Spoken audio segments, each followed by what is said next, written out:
long when you're standing up here all by yourself. Thank you so much for attending tonight. Let me ask you this question before we start. I'd like to ask you this question, if that's okay. If I invited you to come to the stage right here today and speak about your business or your book or your passion or anything you want for about 60 seconds, about a minute, put up your hand if you'd be willing and prepared to do that tonight. If your hand is up, keep it up nice and high like this so I can see. Good, we have some volunteers, that's great. So keep your hand up nice and high. If your hand is not up, keep your hand up. If your hand is not up, I'm going to ask you to look around the room. See if you can spot any of your competitors with their hands up. Okay. Thank you. Put your hands down. It's actually a pretty serious question. Because here's the thing. If your hand was up, that means that you are prepared to come to the stage and claim your space as the known expert in your field. If your hand was not up, and you have a competitor in this room, that means that they were prepared to come up here and claim their space as the known expert in your field. And speaking is the single most powerful form of marketing that you can do for your business. This is the most powerful real estate in all the world. You can change lives from right here. And tonight we're going to take a look at some skills that you can use to do that. You know, I remember, I guess about 5 years ago, I'm at a conference in Ottawa. It was much bigger than this one. Not nearly as good, but much bigger. And I'm watching this guy, this speaker on the stage. And I'm in the audience, and I'm watching this guy speak, and he looks great. Like, he looks like $1 million, you know? And he's motivated, dedicated, enthusiastic, he's committed, he's excited, he's an expert. He obviously knows his material inside and out. And I'm watching this guy work as magic, and I'm thinking, man, I absolutely hate this guy. I mean, I couldn't listen to another word. It's like I'm going to blow an artery if I have to listen to this guy. So I'm listening to him speak, but I don't know what it is that's bothering me. I don't really know why I don't like him. I just know that I'm having a hard time concentrating and listening to him anymore. Has that ever happened to you? You listen to somebody speak and you're going, I'm not really sure why. I see lots of heads bobbing up and down. So he gets off the stage and another guy gets up. And I'm watching that guy speak, and he looks great too. He's wearing a beautiful suit, and he's obviously an expert in his field. He's excited, motivated, dedicated, committed, all the things he should be. And I'm watching that guy speak, and I'm thinking, I could listen to that guy all day. And I remember sitting in the audience thinking, what is it about that guy that I can listen to? What is it about that guy that I like? And what is it about that guy that I don't like? Okay? This guy had it, whatever it is. You know what it is? You know, that guy has it. This guy didn't have it. He was without it. He was itless.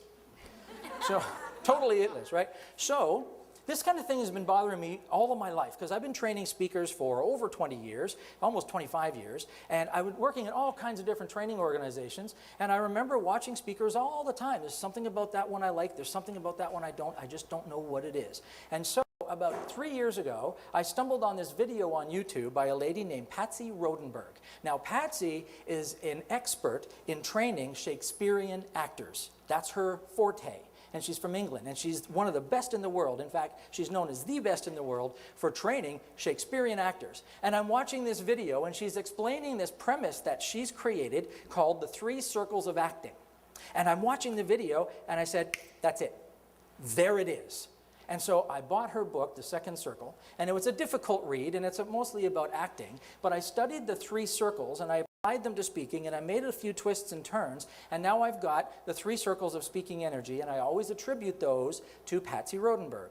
And when you know the 3 circles of speaking energy, and when you know what they are, and when you know when you're in one and when you're not in the other, it gives you an enormous amount of power from the stage.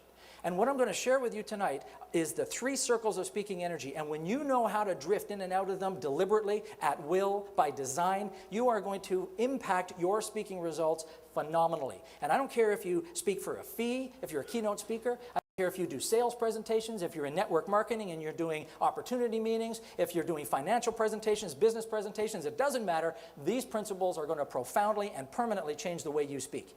You are going to have it. Put up your hand if you'd like to have it. Okay, good. Whew. All right, so let's talk about this. I'm going to show you some videos. I'm going to show you a number of videos here today, but there's a particular set of videos that I want to show you. These are of a client of mine. His name is Alfonso. He's from Ottawa. Alfonso came to me about 3 years ago, and he said, Steve, I got this amazing story.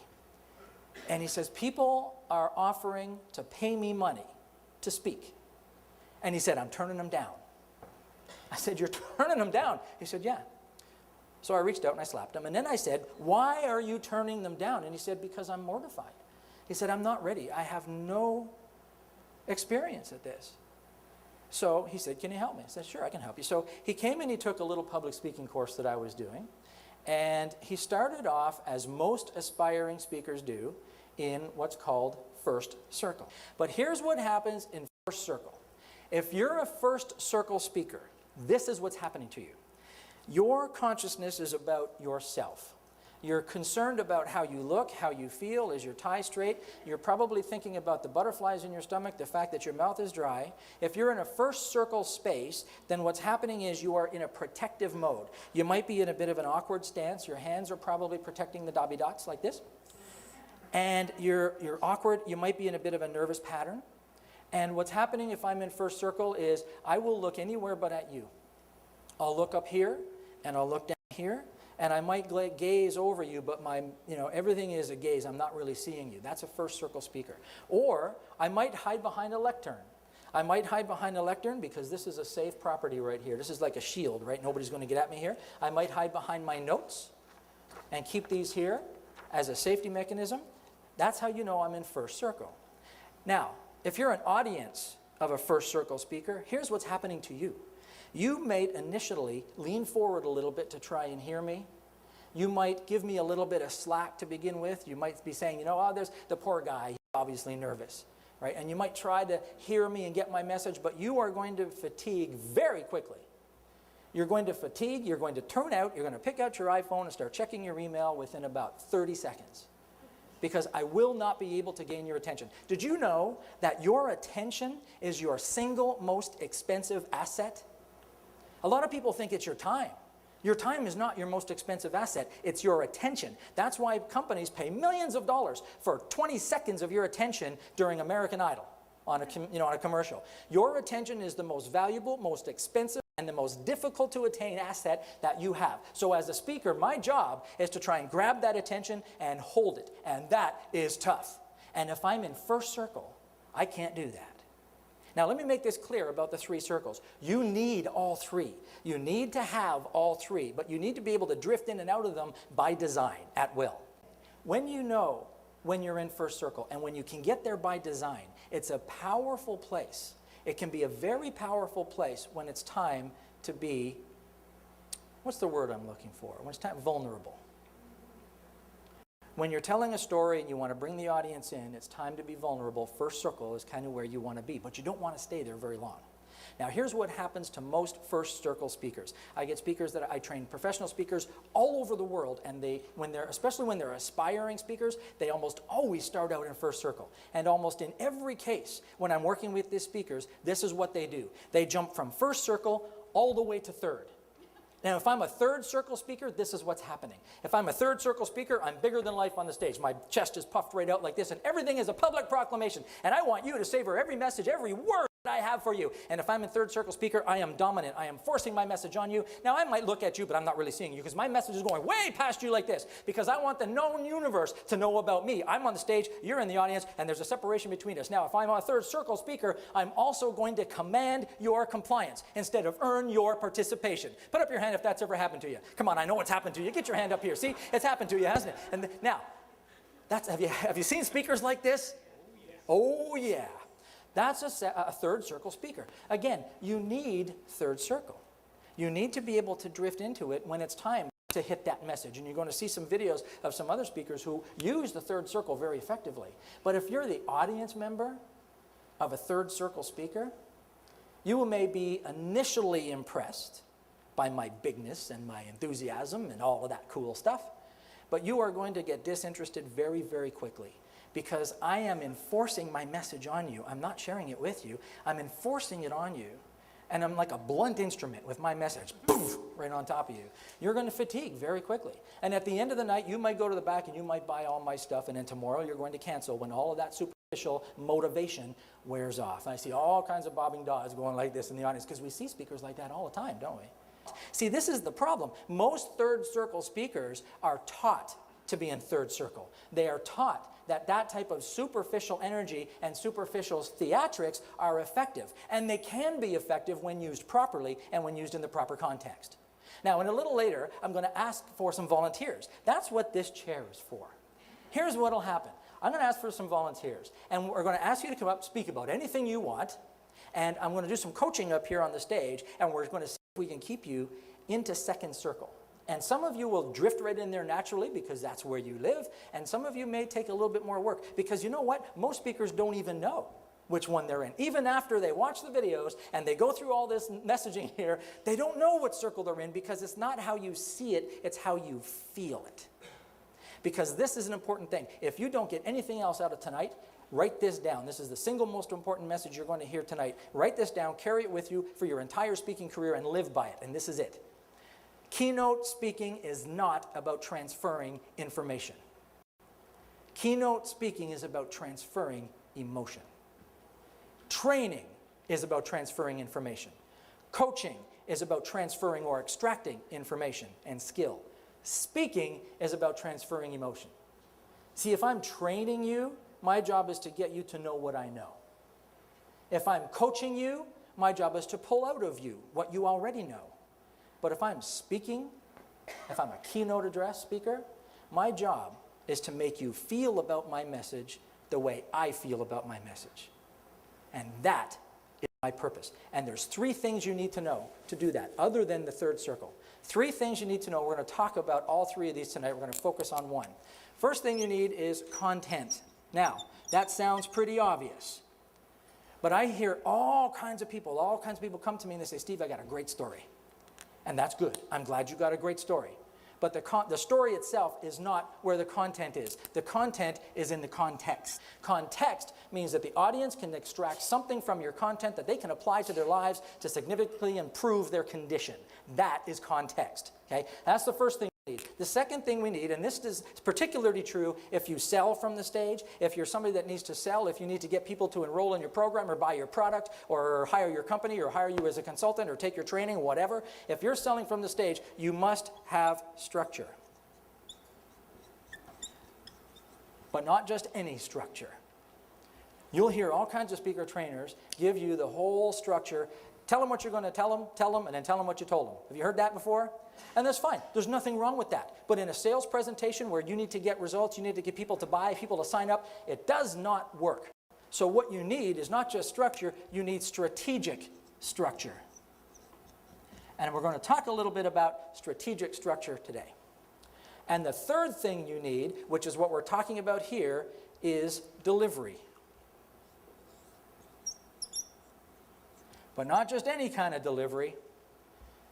You need dominantly second circle delivery. So what does that mean? What's second circle? If I'm a second circle speaker, here's what's happening. We are communicating. This is a joint experience between the two of us. I'm not dropping my energy at my feet, and I'm not forcing it out the back wall. I'm sharing it with you. And there's as much information coming this way as there is going this way. I can see your posture. I can see your facial expressions. I can see your eyeballs. I can see your body language. Even if there were 15,000 people here, I can always see the first 2 rows. So I can get it, because usually the first 2 rows are indicative of the rest of the audience. So I'm getting this from you, and I get all these heads bobbing up and down. And now that's a second circle speaker, and it's not so much about what I do as much as it is what's my intention. My intention is to share with you instead of force upon you. And so in second circle, if you're in the audience of a second circle speaker, what's happening is now you're feeling this connection. You're feeling that this is a joint experience. You're going to listen to me more. You're going to tune in more. You're going to turn your head, show me your ear. I got people doing that. You're going to sit a little bit on the edge of your seat. You might lean forward. You might take some notes. But the last thing you're going to do is pull out your iPhone.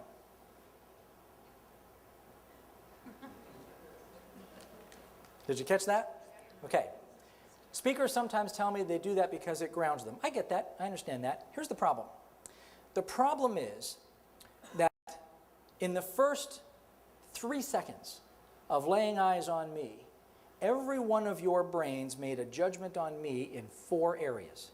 Like that, in the first 3 seconds. 4 areas. We call them the 4 Fs. Okay, this comes from a place in your brain. It's called the croc brain. They call it that. It's the old, the old crocodile brain. It's based on survival. Its sole mechanism is survival, and it establishes judgment on every single thing you see. So when I walk out on the stage, the 4 places that you made judgment on me, the 4 F's. First of all, fight. Second, flee. Third, feast. Fourth, reproductive activities. Now, most of you have already passed your judgment on me in all 4 areas. For some of you, the jury may still be out. I don't know. But that was very funny. That's the problem with this. The problem with this opening is I'm not doing anything to make you feel safe. I'm doing everything to make me feel safe. And so I'm working on myself. This is actually a first circle posture, this silence thing. And what I'm doing is trying to make me feel safe, but I'm not doing anything to make you feel safe. So that's the first thing he did. The next thing he did was his opening. Okay? Have you ever had challenges in your life? That was his question, right? But he didn't phrase it as a question, didn't he? Have you ever had challenges in your life? Boom. And so it's like a blunt instrument, right? Have you ever had challenges in your life? Boom. Now, we're going to talk later about how to ask an audience a question. You know what? Why don't we do it right now? Here's how you ask the audience a question. There's all kinds of ways to do it. There's a few right ways to do it. Here's a couple of things. Number one is the question should not be what I call a trigger question. A trigger question is a question where somebody has to make an admission. Okay? How many people here suffer with depression? Not a good question. How many people here have ever been bankrupt? Not a good question. Hey, put up your hand if you were molested as a child. Not a good question. These are not good. These are trigger questions. The question needs to be very benign. That's number one. Secondly, the question needs to be very simple. His qualified. Have you ever had challenges in your life? That's pretty benign, right? And it's pretty simple. The problem is, show me somebody who hasn't had challenges in their life. Everybody's had challenges in their life. So it's an irrelevant question. And then the third thing is this. When you're going to ask the audience a question, what you ideally want to do is show them how to respond. And it could be just a nod of the head. But here's how I like to do it, and I did it when I came out here. I said, if I invite you to the stage to speak about your product or your book or your passion for about 60 seconds, put up your hand if you'd be willing and prepared to do that. I put my hand up, and I tell you, put your hand up. And sometimes I just ask a question and nod my head, and I've done that already today. Has that ever happened to you? Have you seen that before? And heads start nodding. You know I'm not expecting an answer. You know I expect you to nod your head. But when he says, have you ever had challenges in your life? We don't know how to answer, and so no hands go up. So the question is irrelevant. And then the final thing on the question is you got to do something with the information that comes back. So here's how he might have started that in second circle.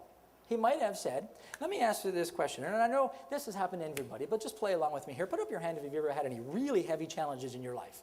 Okay? Now, most people have. And so what we're going to talk about today is 3 fundamental principles that you can use to overcome the challenges in your life and live the life of your dreams or whatever. Okay? So we do something with the information that comes back. Here's the thing. Even seasoned professional speakers can get caught up in this. Sometimes what will happen to you is you can drift into first circle and you get stuck there. You see, there's a process in your brain, and it's called the commitment and consistency principle. The commitment and consistency principle. And this is what it means.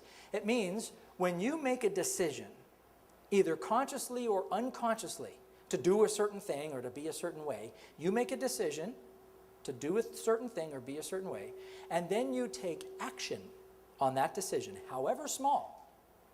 Your brain feels compelled to remain consistent with that decision. When you make a decision, either consciously or unconsciously, to be a certain way or to do a certain thing, and you then take action on that decision, however small, your brain now feels compelled to remain consistent with that decision. So, think about that. Now, a moment ago, I talked about these 3 points: content, context, structure, strategic structure, and delivery. Most of our time today is going to be spent on delivery, as you can see. Now, we don't have an enormous amount of time, so we're going to focus on the thing that is of most value to you that you can use immediately when you walk out the door, and that's the delivery piece. But we're also going to talk a little bit about context and content. And when we're up here, some of you are going to have some stories. And what we'll try and do, and this usually happens, is we're going to find a place in your story where we can pull out some relevant context and make it relevant to the audience. That's what I like about this kind of event, because most of the learning happens in real time. I have an agenda, I never follow it, because we get you up here and all kinds of cool stuff happens, and I'll watch for learning opportunities. I'll watch for things that you do and say, and we'll chase those learning opportunities down. So who will be our first volunteer? I'm sorry. How do I pronounce it again? Huh? Your name? How do I pronounce it again? Sorry? Talar. Talar. Okay, Talar, go ahead. Hello. Okay, now. It'd be nice if I thought this through, huh? Just keep going. I know. This is the toughest place you'll ever have to do this. Go ahead. Keep going. I'll let you off the hook on this one. All right. So what I do is I help people communicate with each other, because I see the need in people my age, because they're always stuck on their phones and they don't look up. Good. Can I stop you there? Yes. Okay, now here's the thing. No, this is good. This is very good. Here's the thing. When you're in front of an audience, you have roughly 3 seconds to make them feel safe. Here's the best way to make an audience feel safe, and that is to put a picture in your mind. Now, when you come out and you say, and so many presentations start this way, what I do is I work with people who have this problem, and this is how I solve it. That is abstract information. So can I ask you some questions? Sure. Okay. Do you have a specific client in mind that you've worked with recently that has gone through this issue? No. Have you ever gone through this issue? Yes. When did it happen to you? Well, actually, I saw it happen. To who? To someone else in the restaurant. When was that? It was at my birthday. And how long ago? That was in October. So this past October? Yes. What kind of a restaurant was it? It was Thanks Bad. And what was happening? There were a couple. The girl was looking at him. He was looking at his phone. Okay, now, last October, Yes. I walk into a St. Hubert restaurant, and I'm standing in the front door, and I look over at this table, and there's a couple sitting at the table. And she's speaking with him, trying to get his attention, and he pulls out his cell phone and starts looking at his cell phone. Put up your hand if you have a picture in your mind. Now I can take him anywhere I want to go. So let's back up, and let's see if you can plant that picture, not physically, because you're going to trip, but there's always one, and see if we can put that picture in their mind, okay? Okay. Think about this. You're going to... No, hold on. I'm going to stop you there, okay? All right. Okay, here's another thing I've seen. Is it okay if I do this? Because I would pick on you. Yeah. It's good. I mean, you come up here. It's not my fault. But so many speakers do this, right? Here's something you want to avoid. Now, and I know other speaker trainers teach this because I've seen them teach it, and they say it's effective. It's not. Here's what it is. When the speaker gives you a hypothetical situation that you are supposed to see yourself in, it doesn't work. Here's why. Because it's not real. But when I give a story and I give you a time and a place, it is now real in your mind, and you can put yourself in that story, and now I can take you on this experience together. See, here's the thing. There's 3 principles about speaking. 3 very, very, very important principles. Write these down. About the language that you use. First of all, the language that you use must be visual. If you want to sell, if you want to be effective, if you want to inspire, if you want to motivate, your language has to be visual. I've got to be able to see it in my mind. That's number 1. Number 2 is the language needs to be emotional. Because speaking is not about transferring information, it's about transferring what? Emotion. It's about transferring emotion. So you want to use emotional words. The language should be emotional. And this is the 3rd piece, and so many speakers miss this one, and it's really important. The language needs to be, I'm sorry, can we pull it down just a bit? The language needs to be in motion. It needs to be in motion. Because your brain goes to sleep with stillness. Your brain goes to sleep with something that is not moving. Now, when I say in motion, what I mean is you want to take them on a journey, tell them a story. So when I say, last October, I go into a St. Hubert's restaurant, I'm standing there looking at this couple at the table, and she's yakking at him, and he's just checking his phone. Now I'm taking you on a journey, right? So take us on a very short journey. Think of this. October, your birthday party. It's yours. It's not theirs. Tell us what My happened. birthday party. Okay, imagine this. We don't have to imagine it. You're going to tell us. Man. Just here's how, you know what's happening to you? You're looking for opening words. Right. You're looking for opening lines. How about this? You know, it was last October. How about that? Those are good opening words. Okay. Go ahead. You're at a restaurant. That as well. Okay. That Repeat after me. Okay, Last October, last October, I was walking into I was walking into a St. Hubert's restaurant, a St. Hubert restaurant, and I look over at the, and I see go.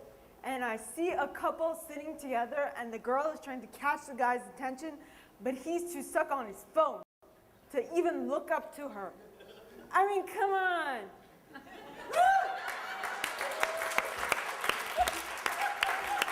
Okay.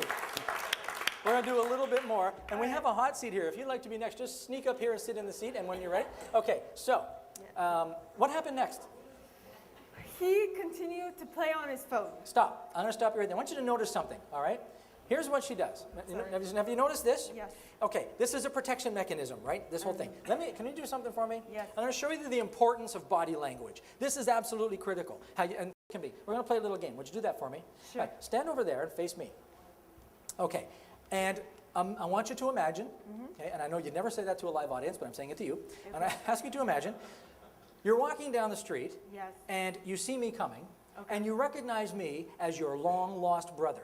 You have been searching for me all of your life. You are desperate to find me. You have done everything you can to find me, and all of a sudden, there I am. What do? Stop. Look what she did. Other than the inhale, but look at this. Now freeze like that and just turn towards the audience. Okay? Why did you... Somebody got a camera, get a picture. Okay. Why did you do this? Okay, you can see, you can calm down at ease. Okay, why did she do this? Here's why. Because this part of your body right here, this is the most vulnerable part of your body. Now, most of the men in the room might disagree with that statement. Maybe. This part of your body, this is welcome to my world. That's why we do this when we see people. And when, wow, you're here. It's because we expose this part. Not, expose, but we're opening up this, we're opening up our vulnerability here and welcoming you in. And when we do this, we're establishing a barrier between us and the audience. So this is called open gesturing. So the question then is, what do you do with these ridiculous things? Right? You got these stupid things. What do you do with these things? Well, the answer is nothing in particular. But if you're concerned about them, if they're bothering you, here's what you can do. And I have been criticized for this. I don't care, because it friggin' works. Here's what you can do. You can take your fingers and just touch the tips and bounce them. Because what will happen now is you are going to be compelled to pull them apart and gesture. When you have them clasped like this, it takes effort to pull them apart. Not much, but too much. Because more than a little is by much too much. My buddy Dave is over there. He coined that phrase when we were kids. I don't even know what the hell it means, but more than a little is by much too much. So if you clasp your hands, it makes it much more difficult to gesture, and it closes off the audience. Okay, so I'm going to do one more thing with you, okay? Yes. Now, when I was working for a major training organization years ago, one of the things that they had as teaching speakers never felt right to me. But I taught it because that's what they told us to teach. And this was it. They taught us that you should always speak with your hands down by your sides unless you're using your hands to gesture. And it felt wrong. I don't know why it felt wrong. It just did. Okay. And it looked wrong. And I was teaching it, and it felt wrong when I was teaching it. Now I know why it's wrong. Here's why. There's a body language expert in Toronto. His name is Mark Bowden. And he is the world's foremost authority on body language. And he says this. When your hands are down by your side, there's only two reasons why your hands should be there for an extended period of time. Okay. One is because you're walking, you're in motion, and you need them for propulsion. And the other reason why your hands would be down by your side is because you're asleep. Yeah. So, if I stand here with my hands down by my side, and I don't move them, my brain says, hey, we're supposed to be in motion, but we're not. So we must be asleep. And it pulls your energy down to the floor, and your audience will never, ever rise above your energy level. Now, watch this. Here's what I'm going to ask you to do. Step up to the front so they can hear you. I'm going to ask you to do this. With your hands down by your sides, as naturally as you please, I'm going to ask you to repeat these words. Now, audience, I'm just going to ask you to pay attention to the message that you get. You don't have to put a word to it or anything. Just pay attention to the message that you receive, all right? And the message is, with your hands down by your side, as naturally as you please, the message is, I've told you everything I know. I've told you everything I know. Now, just let that settle, let that descend, and remember the message you received. Now I'm going to ask you to raise your hands to the level of your navel. That's too high. Level of the navel. Don't clasp them. Do anything but that. You can do anything you want with your hands. I don't care what you do as long as it's at that level. Okay. And say the same words, I've told you everything I know. I've told you everything I know. What changed? Everything changed. I told you everything on it. Everything about her body changed, her voice changed, her countenance changed, the way you received the message changed. Everything changed by going from here to here. Now, isn't that powerful? Now, let's do another one. Raise your hands up to the level of your heart. And I don't care what you do with them at that level. It's the height that matters, level of the heart. And say the same thing. I've told you everything I know as naturally as you please. I've told you everything I know. Now, she didn't gesture there. She was obviously very awkward. So let's try that one more time. Loosen up. Just loosen up. Okay, bring your hands up there and do however you're going to do it. At the heart level, I've told you everything I know whenever you're ready. I told you everything I know. Now, did you get a different message again? You see how profound it is? Just from going from here to here to here? That's craziness. And so it's so important that you don't do this. If you do it, it's not the end of the world, but you don't want to live here. You don't want to hold your hands here because it is damaging your reputation or your relationship with the audience. Isn't that cool? Mm-hmm. Let's give her some appreciation. Thank you so very much. Go and see Jane, and she'll hook you up. This is just such important stuff. So when you're speaking, when you're presenting, remember we talked about these three things, the context and the strategic structure and the delivery. We're not going to spend any time on strategic structure today. I promise you I'm going to show you how you can get that information. And we're going to do a little bit about context. Remember she came up and she said, what I do for a living is I work with people who do this. That's story. That's content. It's not context. Now, we didn't let her finish her story, but she could have done this. Maybe her story goes like this. Last October, I walk into a St. Hubert store, and I look over, and there's a lady at the table speaking with some guy. She's obviously trying to get his attention, and he pulls out his phone and just starts texting. So I went over and introduced myself to her, and I talked to her about how she's having a hard time getting people to listen to her. So she came to me, and then she said, I just can't get people's attention. I can't get people to take me seriously. So I put her through a training program. I showed her how to have a little bit more confidence, have a little bit more assertion, and now she gets her boyfriend's attention all the time. What I just did there is I put the content into context, because now I'm speaking to you. I'm getting past your intellect into your imagination, and I'm sharing the emotion. Does this make sense? Good. What's your name? Cedric. Let's welcome Cedric to the stage. You're on. So, summertime, right? Everybody's getting ready to go to the pool. It's getting ready to go out in less than coats and clothes like you guys are in. More like me, shorts, skimpies, bathing suits, such things. So for the ladies, my message is this. You want to make sure that you just look right where you want to look right. You know how you feel, you know how you see yourself every day in the mirror, but you know that it's just not right for you. For the guys, there's a little bit too much going on here, right? Exactly. So what you want to do, you want to go firm that up. You want to go tone it up. You don't necessarily need to lose a whole bunch of weight, but you want to feel good. Okay, can I stop you there? Yes. Do you guys feel him in second circle? I think he's absolutely in second circle. Would you? I mean, the relationship is very good. The guy's got charm, he's got poise, he's obviously very comfortable up here, he's obviously an expert in his field. But here's what we're going to do. We're going to make that even more powerful, because what you're doing now is basically lecturing. You're telling us what we need to do, but you haven't won us over yet. You haven't earned the right yet to really lecture us. You're giving us content, right? So the best way, by far the best way to put your content into context is by stories. And I spend all kinds of my mentorship program, that's what we work on. We extract the stories to take your content and put it into context. So, do you have a client, somebody that you've worked with, either a man or a woman, that you can refer to that will take your wisdom and put it into context for us? Yes, sir. Knock yourself out. Okay. That's just an expression. Don't really do that. So I have this nice little client that comes to me. She says, in 5 weeks, I'm going to Mexico. Good. Can I stop you right there? Here's an important point. It's getting much better. When did this happen? 6 months ago. Where was it? Here in Montreal. And when you say she came to you, where were you? So I was at work, Okay. where I train people. Okay. Work is in A little shameless self-promotion. That's okay. That's fine. Okay, We're so- friends here. Okay. So give me the physical setting. All right, so I'm in our training center in Westmount Square 6 months ago? 6 months ago. Here's why the time is important. When you give it a time and you give it a place, it gives it truth. If I give you a time and a place, I've given it truth. 6 months ago, I'm in my training center right here in Montreal. And a lady walks in and she says, now you can see it. Can't you see it? Especially with all this stuff he's wearing. All right, go ahead. So she goes, I need to lose weight in a very specific area, her inner thigh. Because she's going to put on her bikini, she's not 25, and she wants to look great, right? You're going on the beach, you want to look your 1,000, 1,000,000%. So you need to have the right look.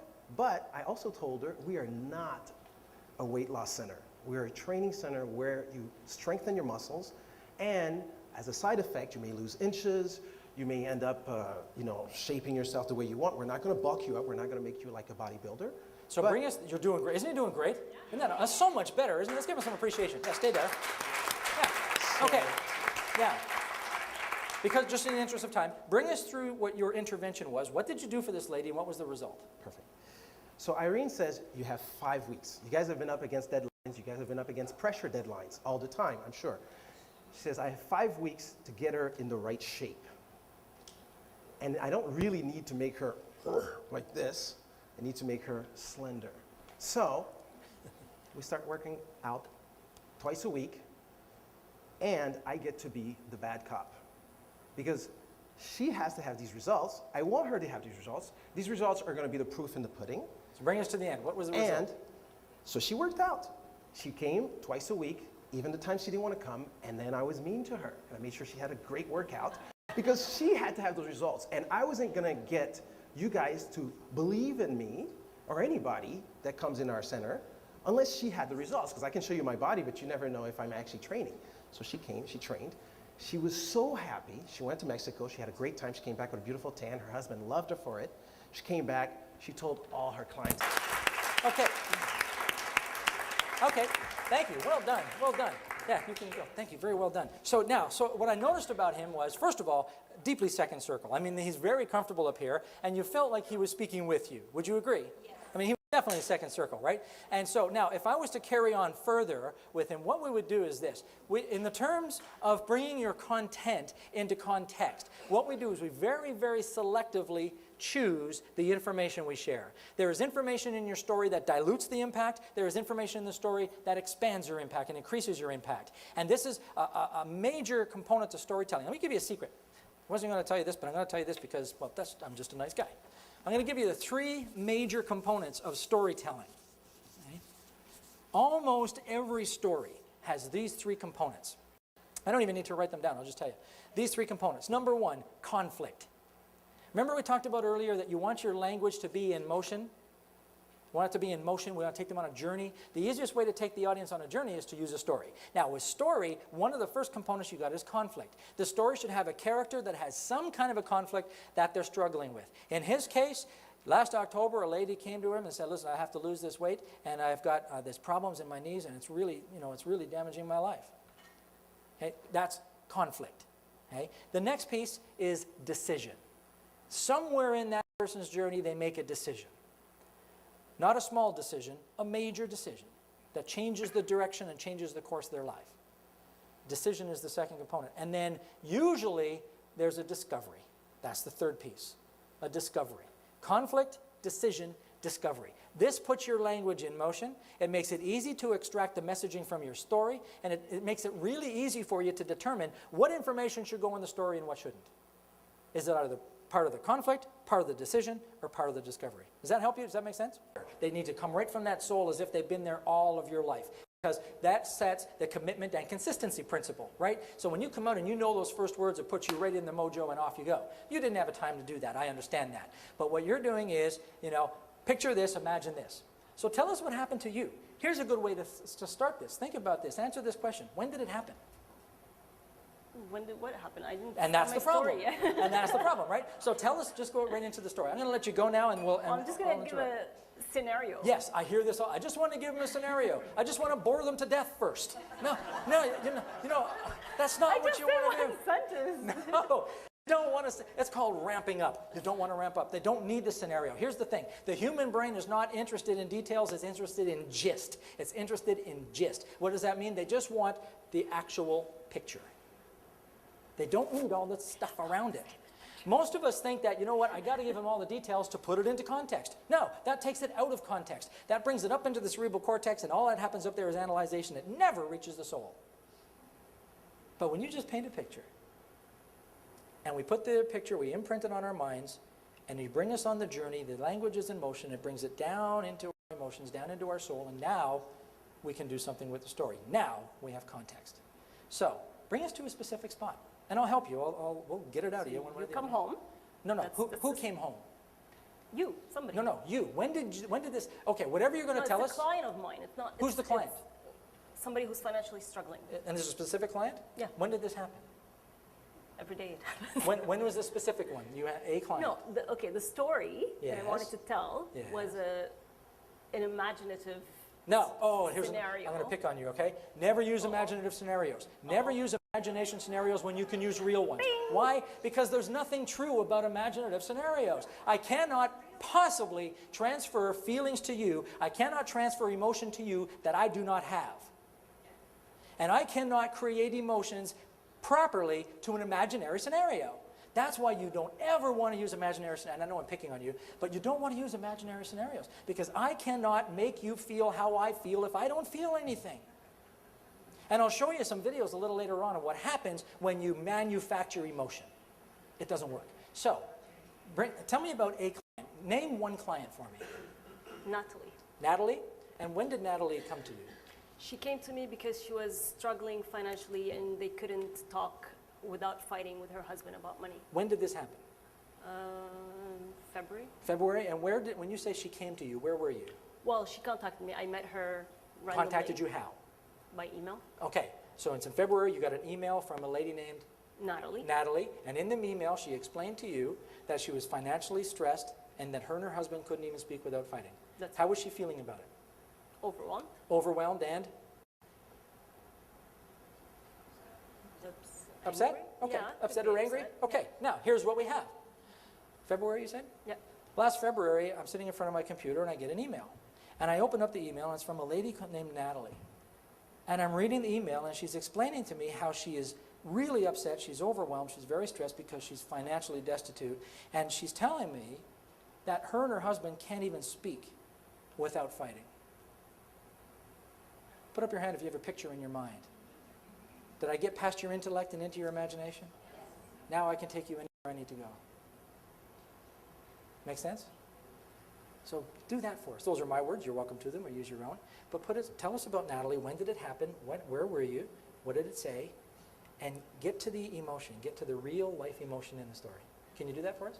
I'll try. Let's give her some appreciation. Go ahead. So I met this Natalie. See what happens here? Clown. It's abstract, right? No, Why you did I didn't come meet here? this Natalie. Bring us to the point. Bring us right to the spot. So one day I'm sitting in front of my computer. I get this email from a lady that I met randomly a few months ago. And she knew that I was a financial coach. She goes, you know what? You've been on my mind for a few months, and it took me some courage to really email you and tell you what's wrong. I can't talk to my husband without fighting about money. Every time we sit down, we look at the bills, we end up in a fight. Can you please help me? So what happened? Oh.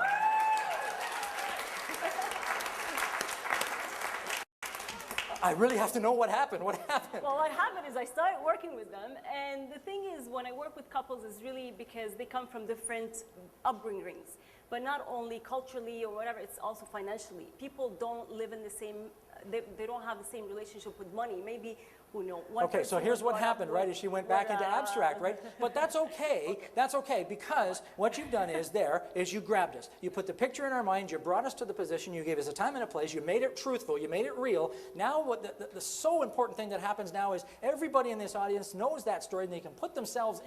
You can put yourselves in that story. Now she's got you in motion. She's taken you on a journey. A huge, and everything changed about her. Her posture changed, her voice changed, her countenance changed, and everything about her changed because she went straight into second circle. Why? Because she was speaking from here and not from here. Okay? The context never comes from here.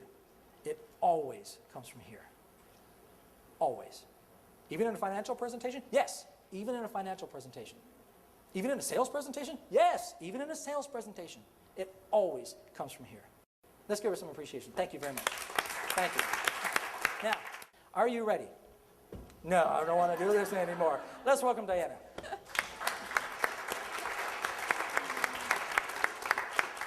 Sorry, one more second. This will be it for volunteers for now. Okay, go ahead. Aw. Last October, I went to a networking event. We all go to these networking events, we meet people, we shake hands. And I met this beautiful young woman named Nancy. And as the networking event's going on, Nancy's telling me that she's an image consultant, but she's struggling to get new clients. And I said, well, that's really kind of interesting. And we decided to have coffee. So a couple of days later, we had coffee. And Nancy tells me that she's struggling because she put her business on hold while she decided to have her children. Okay, stop. Can I stop you there? Yes? It's not that you're doing anything wrong, but there's an opportunity here. Okay, so she put the business on hold while she Had her children. had her children. Now, what you're doing on the stage is fine. You're not doing anything wrong, but we're going to make it better. Is that okay? Yes. Okay. You are anchored in the middle of the stage, Right. which is fine.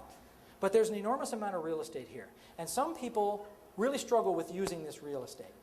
And the reason they struggle with using the real estate is because they don't know how. And the reason they don't know how is because they've never given it any purpose. So what we're going to do for you right now is we're going to give you some purposeful movement on the stage. So we're going to use something that I call holograms. A hologram is a visual representation of something that doesn't actually exist. So what we're going to do with you is we're going to anchor your two holograms. The first thing was she was conflicted between what and what. The first option for her was? She had no clients. No, but she wanted to do this or raise her family. Or build her business or? Raise Raise a well, family. no, the conflict was she put her business on hold. Okay. Now she was restarting it and she had no clients. Okay, but there was something about the family. She just put it on hold Because? of the family. So she put the business on hold to raise the family. Family. Okay, now you got the business on hold and you got the family. So here's a way, if I could just ask you please, just to step back so I can demonstrate. Here's a way you can use holograms. Okay, so the client came to me and she had a choice. And here's the choice that she had made. The last 2 years she had put her business on hold. She wasn't doing any business in her business and she put it on hold so that she could spend her time raising her family. So now I've got purposeful movement on this stage. So in our story, in our journey here, when I'm talking about her business, I can come over here. Because you can see this spot. You can see that I have visually anchored the business in this spot. And when I'm talking about the family, I can come over here. Because I've visually anchored the family in this spot. And it gives me purposeful movement on the stage. And without purposeful movement, a lot of speakers don't know what to do at this stage. So they don't do it. Or most speakers will stick to one side of the stage. And they'll use maybe the first couple of feet of this side. And they won't go any further. It's like there's a wall here. Like they can't step over these cracks. But when you use holograms, it gives you license to use the stage. Does this make sense? Yes. So here's what I'll ask you to do. Start the story again and consider using these holograms and give us some purposeful movement on the stage. Let's give her some appreciation for being here. So last October, went to a networking event and I met Nancy. And Nancy had a business that she had started a few years ago. Come right over. There's Started nothing here a that's going to business. hurt you. Now, while you're here talking about start a business, talk to all these very nice people. Most of them are friendly. I know them, some of them are. Good. All right. So Nancy had a business, and Nancy was this beautiful young woman who is an image consultant. And then, a few years, she had a family, and so she put her business on hold. Hold it. Almost, right? Almost. What's over there? Business. What? Here's Family. business. What's over there? Family. See, you almost have to plan this, right? Because now we got like a long-ass business and we got no place for the family. So let's try it again. Let's try it again. Put the business on hold over here and the family's over there. So Nancy has a business. She's a beautiful young woman. She's an image consultant. Her business is going quite well. And as she gets married and she has children, thank you. And so she spends 5 years putting her business on hold. Point over here. Point. See, this is where it gets strategic, right? And Okay. she working on I her think- family. She spends 5 years 5 putting years. that business on hold. You don't have to go to it. You can point to it because we know where it is. Good. So she's put her business on hold for 5 years. And when I meet Nancy, she's ready to start her business again. Beautiful. But Nancy has no clients. And she doesn't know how to get clients. And Okay, so can I stop you there? Yes. Okay. Now, here's what happened to you, and this happens to so many of us. I call it trained theatrics. Okay. But Nancy has no clients. Okay? It's trained, right? It's like, it's not real. So is it frustrating for her not to have clients? It's very frustrating. How does she feel about it? She's overwhelmed. She doesn't know what to do. How's it affecting her life? She's, her husband is telling her that she has to get clients and get to work and build this business back up again. I'm not sure it's that funny, but still. Yeah. Okay, I understand you're under pressure. But here's what we got. I mean, it's such a good story, right? How long ago did this happen? Last October. And it's Nancy. Nancy. Okay, so here's how, may I demonstrate? Okay, so last October, a lady named Nancy came to me, and she was explaining to me how she had been running a successful business for a lot of years, but a couple years ago, she decided to put her business on hold. And she just stopped doing business altogether. And she did that because she wanted to raise a family. And she spent a lot of time with that family, and those kids, she spent a lot of time with her kids, and she built a great relationship with those kids. But then when they became old enough, it became time for her to reignite the business. So she's trying to get the business underway, but what she found was that she had no clients. And it was difficult for her, so she called me. And she was really distressed because her husband was giving her all kinds of problems because she didn't have the clients, and it was affecting the relationship in the family.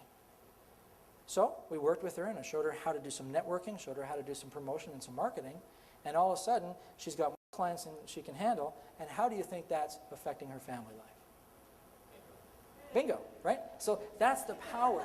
Let's go ahead, I got time, that's fine. That's the power of using holograms. Does that help you? Yes. Let's give Dan some appreciation. Thank you. Thank you. Thank you. But here's what you need to do. You need to be able to recognize when you're there, and then just stop. Because that silence that you just experienced is very powerful. Now, the audience thinks you have something really profound to say. Okay? But what you're doing is saying, I don't know what the hell I'm going to say next. And it'll come to you. But here's a really good idea to have. Have a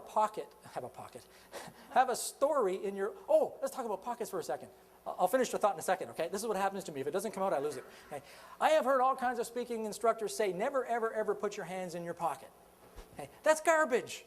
That's garbage. You can find video of every major speaker in the entire world with their hand in their pocket, but here's the problem. If you put both hands in your pockets like this and if it feels like a protection mechanism, then it is a protection mechanism. But if you're smooth, right? Do I look like I need protection? Right? Now, if you're going to put your hands in your pocket, here's the thing. I would recommend just one, and this is mostly for the men, just one, and only for a moment while you're sauntering across the stage. And I also recommend you take your thumb and put it on the outside so people don't wonder what you're doing down there. I'm just saying. I'm just saying is all. But here's what you want to do is you want to have a story in your pocket. What that means is have a story that's relevant to your content at all times that you can refer to on a dime, in a split second. So when you get stuck and you feel you're in that spot, you recognize you're in that spot, give yourself a second. I'm going to tell you a story. And now you're out. That's the best way to get out of that first circle stuck thing. Or you could walk off the stage. Did that answer your question? Okay, good. Yeah, well, you plan it. You have the story. Listen, stories, you got to find stories. You can find stories everywhere. When you start living your life like a storyteller, you find stories everywhere. You can pull the profundity out of the mundane every single day of your life. I have stories about buying pants. I got stories about dung beetles. I got stories about squirrels making a nest. I got stories about everything because everything is a story. The trick is most people go through life and letting all the great stories pass them by and don't even recognize them. But stuff happens in your life every single day that you can extract value from. You just have to open your eyes and see it and have a story. I got hundreds of stories that I can call on any time of the day, anytime I want to, if I ever get stuck, and I often do. First circle and third circle are driven by the same fear. First circle is protection because I'm uncomfortable and I'm afraid. Third circle is overcompensating because I'm uncomfortable and I'm afraid. Not always. Sometimes third circle just means that I have a lot of bravado. I really am in love with myself. We see that. True or true? Right? It happens. So it happens by itself, Tom, and it happens a lot. Almost every aspiring speaker that I work with comes in at first circle and makes that jump to third because it's driven by the same fear. Once they become in tune to themselves, once they imprint the outcome that they want on their mind and they bring it into their soul and they start speaking from here instead of here, everything changes. And it really has nothing to do with how loud you are or how fast you speak. You can tell I speak fairly rapidly. Okay, the usual person speaks at about 121 words a minute. I speak at about 195 with gusts up to about 350. So I mean, I get really on a roll. But when you start speaking from here, it doesn't really matter what you do up here because the sense is made with the audience. Does that make sense? Sally is from New Zealand, and she's a motivational speaker in New Zealand at the top of her game. In New Zealand, and every New Zealander that I know is like this, they're vocally big, they've got huge personalities, and they're outgoing, and they just love to be in the limelight, the ones that I know, and Sally's one of those. And she is dominant third circle, and I couldn't get her out of third circle, I couldn't do it. And her story is difficult. Her story is this: when she was 16 years old, she was kidnapped by a gang called the Mongrel Mob, and she was gang raped by hundreds of men over 2 or 3 days. Now, when I met Sally, it was in Las Vegas, and I was sitting beside her at this conference, and she's a tall girl, and long hair, lots of makeup, and I have to admit, when she started speaking to me, I had to ask myself, is she really a woman or is she a man? Because she's got this really deep voice. Well, it turns out that she has a deep voice because of damage to the vocal cords by being orally abused in that scenario and all the screaming. So, she's gone through all of that. She's come out the other side, and she's victorious now, and now she's a personal development guru. But here's what happened. Because of her state, because of her natural tendency to be third circle hugeness, because she's New Zealander, right? I couldn't get her into second or first circle. And none of the speaking bureaus in the U.S. Would book her because she was just too bam, and she had this big scary voice. So she came to me, and I met her at Las Vegas, and she said, I'm really stuck. So she came and took one of my courses in Las Vegas, and here's what happened. I could not get her out of third circle. She was bigger than life. I couldn't change it. So we had to position her story so it was told in a very specific way, and I had a stool in the classroom. And so I had this idea. She was speaking, and I went over and I brought the stool, and I put it down beside her. And she's this big girl, and she's right into third circle, and she came over and took the stool, and then she just dropped right into this. And so when she finally got the keynote address in LA, I put a stool on the stage for her, and she did this. And so she comes out at the beginning of her presentation, and she says, I have a story to tell you. But when she starts, I have a story to tell you, but you're not ready to hear it yet. It's a very difficult story, and I promise I'm going to tell it to you. When the time comes, she brings the stool, and she sits down, and she gets way out of that big three-circleness, and she says, okay, now it's time to tell the story. And she's telling the story. And she goes into balance between second and first. And in first circle, she's telling the story, and she's telling what's happening. And she's looking at the ground a little bit and holding her hands a little bit because she wants the audience to feel that discomfort. But she doesn't keep them there very long. And this is an important thing that you want to know. You never bring anything to the stage over which you have not claimed victory. Now, I'm talking about trauma. I'm talking about emotional stories.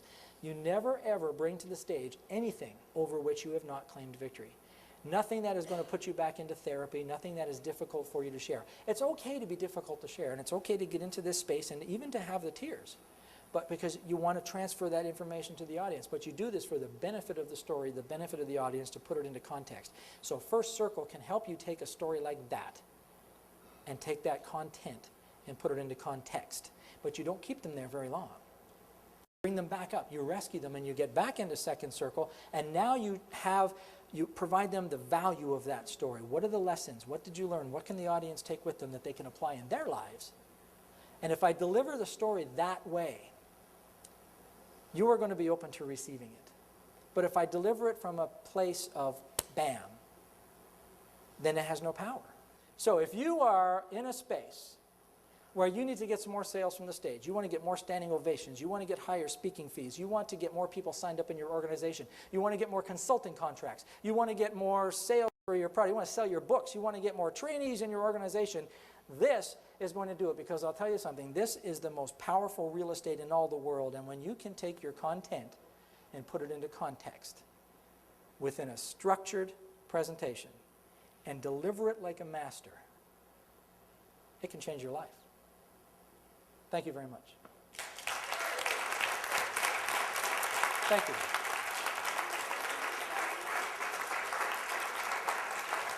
Cause I got no way to ride. I got no